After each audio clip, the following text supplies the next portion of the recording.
Olá pessoal, eu sou Bárbara Modernel e o nosso quadro de hoje, Indigenismos, em parceria com o canal do História em Casa, nós vamos falar sobre um assunto muito importante que está em pauta atualmente. Se você não sabe o que tem a ver a guerra da Ucrânia com a exploração de terras indígenas, se você também não sabe o que é o pacote da destruição que está em trâmite no Congresso Nacional e o que foi o ato pela terra que aconteceu pelo Caetano Veloso recentemente lá Fora do Planalto em Brasília, se você não sabe nada sobre isso, fica no vídeo de hoje que você precisa saber essas informações e ter uma opinião sobre isso. Antes de a gente começar a discutir sobre todos esses temas, eu acho muito importante a gente falar sobre o que é o pacote da destruição. Então, para quem não sabe, para quem não acompanhou os últimos vídeos, a gente falou muito sobre projetos de leis específicos, tanto da grilagem quanto do garimpo, enfim, vários a gente falou especificamente em vídeos separados, mas hoje a gente se dá esse nome aí de pacote da destruição, que é um conjunto de projetos de leis que estão acontecendo neste governo, que visam a destruição do meio ambiente e também diminuir as garantias constitucionais com relação aos povos indígenas e também os quilombolas com suas terras. E o que inclui nesse pacote da destruição? Então aqui eu vou citar alguns, porque são vários, então eu vou falar aqui para você direitinho. Então tem a PL 2159, que fala sobre o licenciamento ambiental, tem a PL 2633 e PL 150, que fala especificamente sobre a questão da grilagem em terras indígenas, a PL 490, que fala sobre a questão do marco temporal, que seria colocar aquela mudança do marco temporal, que seria a Constituição de 88, a PL 191, que fala sobre o garimpo em terras indígenas, a PL 6.299, que seria o pacote do veneno. Então, todas essas PLs compõem o projeto da destruição. Agora vamos aos resumos dos fatos concretos com relação a esses projetos que estão em trâmite. Para quem não acompanhou, recentemente o presidente da República, Jair Bolsonaro, se manifestou publicamente, tanto em jornais quanto também em redes sociais, com relação a essa guerra da Ucrânia e como ela pode vir a afetar o setor agrário brasileiro. De acordo com o presidente da República, o Brasil ele depende da importação de fertilizantes que são utilizados no setor agrário. E devido a essa guerra que está acontecendo atualmente e as sanções econômicas que estão sendo aplicadas por diversos países à Rússia, isso pode vir prejudicar o Brasil, já que ele depende dessa importação, sendo por isso necessário o Brasil começar a produzir seus próprios fertilizantes. Além disso, conforme a manifestação do presidente da República, ele informou que a maioria das jazidas de potássio e de fosfato, que são os principais ingredientes para se formular, criar os fertilizantes dentro do território brasileiro, estão localizados dentro de territórios indígenas e que por isso era necessário garantir que esse pacote de destruição fosse aprovado aí no Congresso Nacional e também ele falou especificamente o apoio aí do requerimento de urgência para que a PL 191, que fala justamente sobre a liberação de mineração em territórios indígenas, fosse tramitado, votado em caráter de urgência aí no Congresso Nacional.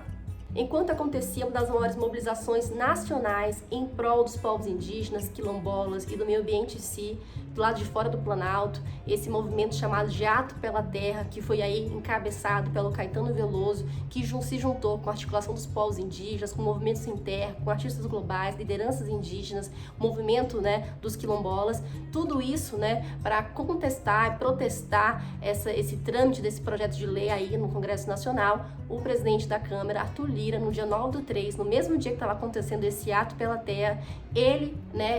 decidiu discutir a votação aí desse projeto de lei. E o que aconteceu foi que nós tivemos aí 279 votos a favor desse requerimento de urgência desse projeto de lei da mineração em terras indígenas, com essa desculpa sobre essa questão da guerra da Ucrânia, e 180 votos contrários. Então, olha a disparidade desses votos, Além disso, é importante a gente falar que todo esse processo de votação ocorreu sem a oitiva dos povos indígenas, ou seja, sem a consulta desses povos indígenas e também sem uma comissão técnica que é prevista constitucionalmente para ser feita nos casos aí de votação de projetos de lei. Então, o que a gente percebe, de acordo com essa disparidade do número de votos, é que a maioria dos partidos políticos no Brasil estão amarrados nessa questão do orçamento secreto do governo federal e que, por isso, eles muitas vezes votam aí sem nem ler o projeto de lei, apenas para endossar aquele documento, que é uma vista grossa aí com o que o governo federal faz e eles assumem esse risco. E já que nós estamos em ano de eleições, eu acho importante falar aqui quais são os partidos políticos que votaram contrário a essa questão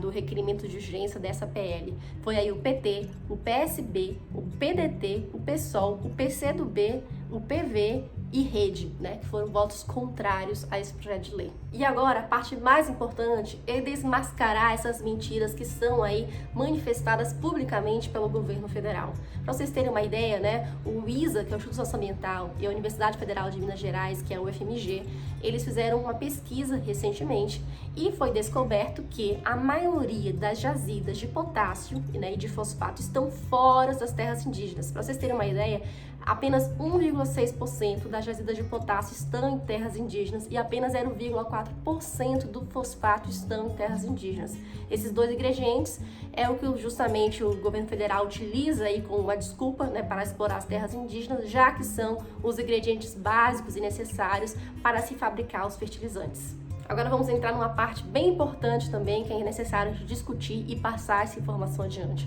Vamos analisar os fatos legais com relação a esse caso. Bom, primeira coisa que a gente tem que entender é que mesmo que ocorra uma eventual escassez de fertilizantes aqui no Brasil, e que já foi comprovado aí também pelos estudos do ISA, FMG, que isso vai demorar muito para ocorrer, porque nós temos aí ingredientes e fertilizantes necessários aí até para produzir fertilizantes aí até 2100.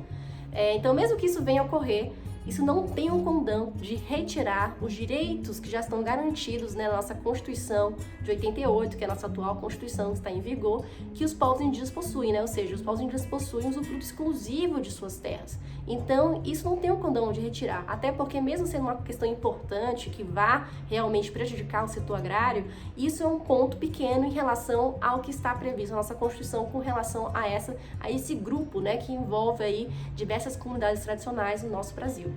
Além disso, eu quero trazer outro ponto importante, que é nosso artigo 231, lá no parágrafo 6º da Constituição, também fala o seguinte, que são nulos os atos que tenham por objeto a exploração de riquezas minerais do solo de terras indígenas, ressalvado o relevante interesse público da União e segundo o que dispuser lei complementar. Ou seja, mesmo nesses casos que seria de interesse da União, que seria uma possibilidade, né, de inserir esse projeto de lei nessa situação, já que está tendo uma guerra e etc., mesmo nesses casos, a nossa Constituição prevê que tem um rito a ser seguido, um rito procedimental a ser seguido. O primeiro passo é criar essa lei complementar que vai conceituar o que seria esse relevante interesse nacional, interesse da União. O segundo passo seria criar uma lei ordinária, né, para discutir como seria feita essa oitiva, ou seja, essa consulta com os povos indígenas sobre essa eventual mineração em suas terras, e também que eles teria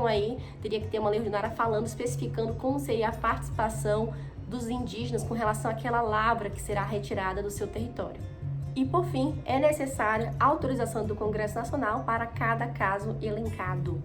Ou seja, quando a gente observa tudo isso, a gente percebe que esse projeto de lei que está aí, que foi votado em caráter de urgência, que passou por debaixo do nosso nariz, sem ninguém falar nada, sem ninguém discutir, ele nada mais é do que um projeto totalmente inconstitucional, já que ele viola os princípios, né, constitucionais no sentido de hierarquia de normas e também viola a nossa Constituição Federal, viola também a Convenção 69, que o Brasil é signatário. A Convenção 69 nada mais é do que uma convenção, né, internacional aí que o Brasil faz parte, que ele assinou essa convenção, em que seus artigos falam que é necessário, né, dever daquele país, quando vai falar sobre mineração de terras indígenas, consultar aqueles povos. E para finalizar, eu gostaria de lembrar a todo mundo que meio ambiente é um bem de uso comum do povo, que todos nós possuímos o direito de protegê-lo e também de fazer respeitar o seu direito. Além disso, o poder público também tem esse dever de proteger o meio ambiente. E nós, como eleitores, podemos exigir e devemos exigir isso do nosso governo.